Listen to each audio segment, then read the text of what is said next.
उद्या आहे शुक्रवार, उद्या आहे ललिता पंचमी. तुम्ही काहीच नाही केले तरीही चालेल, परंतु दिवसभरातून एकदा तुळशीला अर्पण करा. ही एक वस्तू कर्जमुक्ती होईल, घरामध्ये पैसा येईल आणि तुमच्या घरामध्ये सोन्याचे दिवस येतील. अत्यंत प्रभावी उपाय आहे. तर हा उपाय तुम्हाला कसा करायचा आहे, कोणत्या वेळेत करायचा आहे, संपूर्ण माहिती मी तुम्हाला याच व्हिडिओमध्ये देणार आहे. त्यामुळे व्हिडिओ स्किप न करता शेवटपर्यंत बघा. माहिती आवडल्यास नक्की लाईक करा, शेअर करा, सबस्क्राईब करा, बेल आयकॉनला आवर्जून प्रेस करा, ज्यामुळे अशाच प्रकारचे नवीन व्हिडिओ तुम्हाला सर्वात लवकर बघायला मिळतील. त्यासोबतच कमेंटमध्ये माता दुर्गा देवी लिहायला विसरू नका किंवा ओम महालक्ष्मी नमः लिहायला विसरू नका. नवरात्राच्या शुक्ल पक्षाच्या 5व्या दिवशी ललिता देवीसोबतच स्कंद मातेची देखील पूजा केली जाते.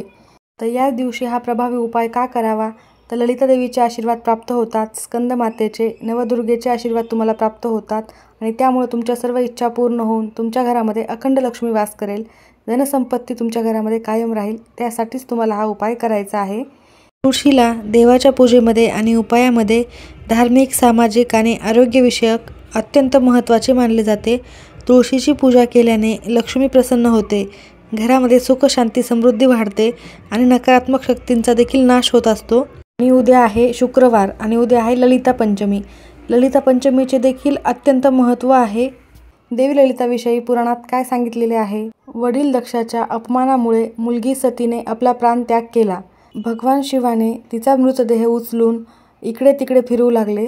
हे दुःख पाहून भगवान श्री विष्णू सतीच्या शरीराचे चक्राने विभाजन करतात. यानंतर सतीला भगवान शंकराच्या हृदयात स्थान मिळते. त्यामुळेच तिचे नाव ललिता पडले. जेव्हा सृष्टी संपुष्टात येते तेव्हा देवी प्रगट होऊन नवीन जग निर्माण करते, म्हणून तिला ललिता असे म्हणतात.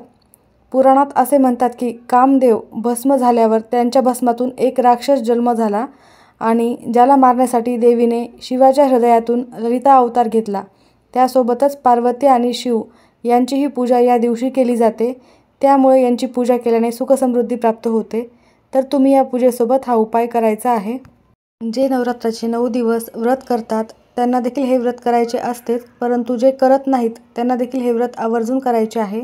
जे सुरुवातीला उठता किंवा बसता उपवास करत असतील त्यांनी या नवरात्रातील ललिता पंचमीला आवर्जून उपवास करावा.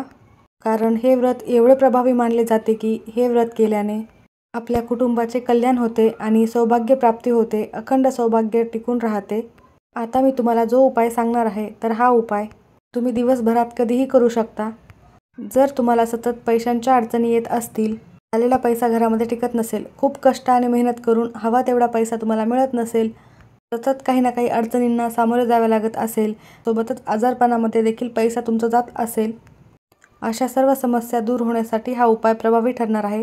त्यासोबतच तुमच्या घरामध्ये सतत नकारात्मकता असेल आणि यामुळेच लक्ष्मी माता घरात टिकत नसते, तर सर्व दारिद्र्य, दुःख दूर होण्यासाठी देखील हा उपाय अत्यंत प्रभावी ठरणार आहे. विशेषतः तुळशीला ही एक वस्तू अर्पण केल्याने कर्जमुक्ती होईल. तुम्ही कोणाकडनं उसने पैसे घेतले असतील तर ते देखील तुम्ही त्यांना परत द्याल किंवा तुमच्याकडे अमाप पैसा येईल. त्यामुळे तुम्ही कर्जमुक्ती तुमच्याकडनं होऊ शकते. तुमच्या घरामध्ये अखंड लक्ष्मीचा वास राहील. तुमच्या घरामध्ये भरभराट पैशाची होऊ शकते. असा हा अत्यंत प्रभावी उपाय आहे.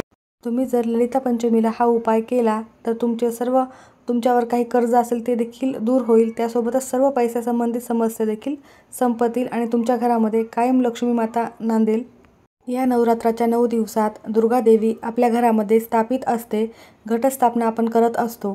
त्यामुळे या दिवसामध्ये नवदुर्गेचे सूक्ष्म स्वरूपात आपल्या घरामध्ये वावरणे असते आणि नवदुर्गाच्या या पृथ्वीवर येण्यामुळे सकारात्मक लहरी या जास्त प्रमाणामध्ये सक्रिय असतात. त्यामुळे तुम्ही अशा या दिवसात असे काही उपाय केल्यास ते अत्यंत प्रभावी ठरत असतात.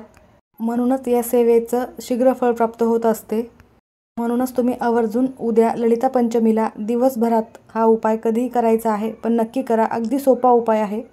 तर सकाळी तुम्ही लवकर उठून अंघोळीच्या पाण्यामध्ये थोडीशी हळद टाकून स्नान करायचे आहे. कारण उद्या शुक्रवार आहे आणि माता लक्ष्मीला हळद अत्यंत प्रिय आहे, म्हणून अंघोळीच्या पाण्यामध्ये थोडी हळद टाकून स्नान करा. त्यानंतर तुमच्या देवघरातील देवांची पूजा घटमाळ करून घ्यायची आहे, आरती नैवेद्य करायचा आहे व त्यानंतर तुम्ही सकाळी हा उपाय केला तरी चालेल, संध्याकाळी केला तरीही चालेल, दिवसभरात केला तरीही चालेल. पण हा उपाय करण्याआधी तुम्हाला एक दिवा प्रज्वलित करून घ्यायचा आहे. तुम्ही अखंड दिवा प्रज्वलित केलेला असेलच, पण ज्यांच्याकडे घटस्थापना नाही आहे किंवा अखंड दिवा प्रज्वलित करत नाहीत त्यांनी देवाची पूजा करायची आहे, एक दिवा प्रज्वलित करायचा आहे व त्यानंतर या उपायाला सुरुवात करायची आहे। हा उपाय करण्यासाठी तुम्हाला एक ताट लागणार आहे। एका ताटामध्ये एक पंती घ्या, त्यामध्ये शुद्ध गाईचे तूप टाका आणि हा दिवा तुम्हाला एक तुळशीजवळ लावायचा आहे। तर तुळशीजवळ तुपाचा दिवा लावल्याने तुमच्या घरातील सर्व नकारात्मकता दूर होत असते, वाईट शक्तींचा नाश होतो आणि घरामध्ये सकारात्मक ऊर्जा येत असते। माता लक्ष्मी आणि भगवान विष्णू यांचे आशीर्वाद देखील आपल्याला प्राप्त होतात आणि त्यामुळेच घरामध्ये धनसमृद्धी टिकून राहते। त्यामुळे तुम्ही आवर्जून एक तुपाचा दिवा तुळशीजवळ लावायचा आहे आणि त्यानंतर हा उपाय करायला सुरुवात करायची आहे। तर ताटामध्ये तुम्ही तो दिवा घेतलेला असेल, त्यानंतर अजून बाकीचे साहित्य देखील घ्यायचे आहे।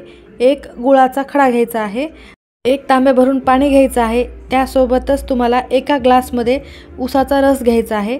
उसाचा रस तुम्हाला बाजारामध्ये रसवंतीवर मिळून जाईल, तिथून तुम्ही घेऊन यायचा आहे। त्यानंतर तुम्हाला हा उपाय आवर्जून करायचा आहे। तर हळद, कुंकू, अक्षता, फुले त्या ताटामध्ये घ्यायचे आहेत आणि तुळशीजवळ जायचं आहे। तुळशीजवळ गेल्यानंतर तिथे तुपाचा दिवा प्रज्वलित करायचा आहे। तुळशी मातेला तो एक गुळाचा खडा तांबेभर पाण्यामध्ये टाकायचा आहे, त्यामध्ये थोडेसे हळद आणि कुंकू टाकायचे आहे, थोडेसे टाकायचे आहे व त्यानंतर ते पाणी तुम्हाला तुळशीला अर्पण करायचे आहे। तुळशीला हे पाणी अर्पण करत असताना ओम नमो भगवते वासुदेवाय नमः या मंत्राचा जप करायचा आहे।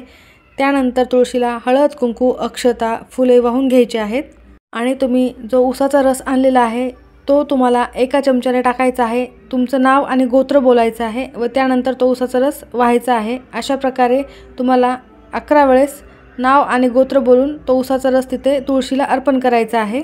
आणि कर्जमुक्तीसाठी किंवा तुमच्या घरामध्ये अमाप पैसा येण्यासाठी तुमची जी काही इच्छा आहे ती तिथे बोलायची आहे।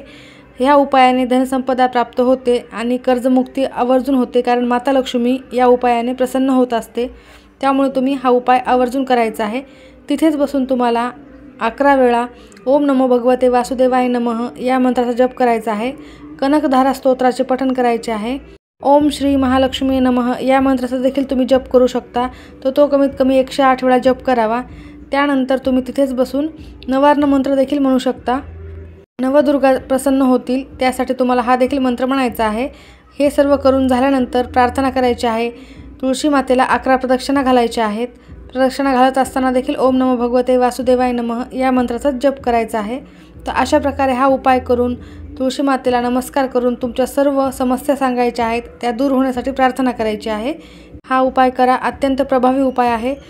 असे मानले जाते की आपण तुळशीची श्रद्धेने मनोभावे पूजा केल्यास असाध्य आजार आपल्याला होत नाहीत आणि त्यामुळे आपल्याला मृत्यूचे भय देखील राहत नाही आणि घरामध्ये सकारात्मक ऊर्जाही येत असते। त्यामुळे तुम्ही आवर्जून हा उपाय करायचा आहे।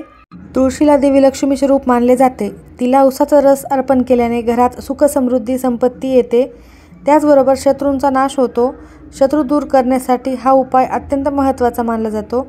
आणि त्यासोबतच तुळशी विवाहामध्ये तुम्ही बघितले असेल, उसाची खोपटी तयार करून तुळशीभोवती मंडप केला जातो, ज्यामध्ये तुळशीच्या रोपाचे कन्यादान केले जाते। समृद्धी, सकारात्मकता प्राप्त करण्यासाठी हा उपाय आवर्जून करा आणि माता लक्ष्मीचे आशीर्वाद मिळवा। माहिती आवडली असेल तर लाईक करा। सर्वांचे खूप खूप धन्यवाद।